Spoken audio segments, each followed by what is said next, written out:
থাকবে না। বক্তব্য বিদায় করে দিয়েছে পাশে আগস্টের পক্ষতে। ইনশাআল্লাহ এই বাংলার মানুষ আবার একত্রিত হবে, ঐক্যতার প্রতি লড়াই করবে।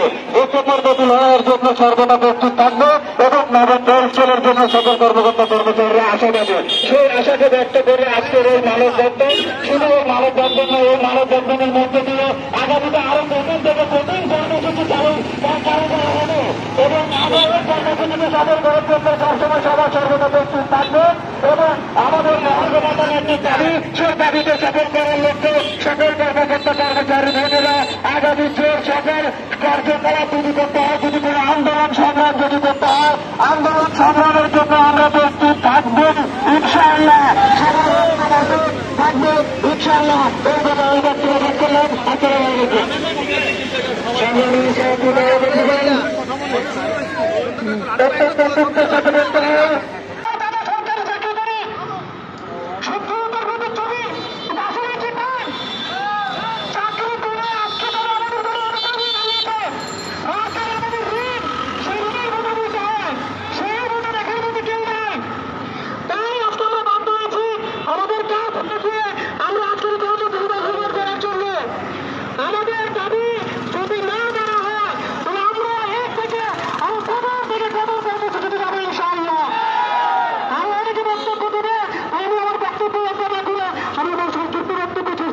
আসসালামু আলাইকুম।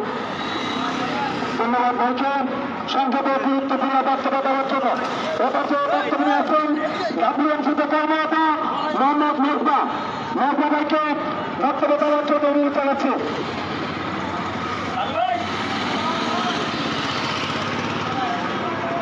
সংগ্রামী সাথী ভাই বন্ধুগণ, এ পর্যায়ে বক্তব্য দেওয়ার জন্য অনুরোধ জানাচ্ছি ডাব্লিউএমসিতে কর্মরত মোহাম্মদ মাহবুবুল আলম ভাইকে বক্তব্য দেওয়ার জন্য অনুরোধ জানাচ্ছি।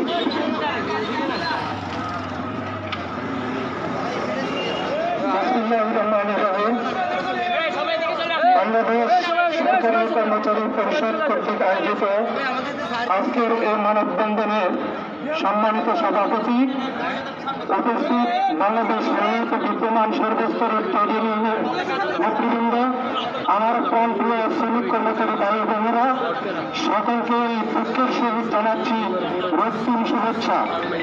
সংগ্রামী সাথী বন্ধুরা, আজকে আমরা গভর্নমেন্ট চাকরি করি, আমাদের কর্মস্থলে থাকার কথা। আজকে রাস্তায় আসতে হলো কেন? আমাদেরকে রাস্তায় আসতে বাধ্য করা কেন হলো?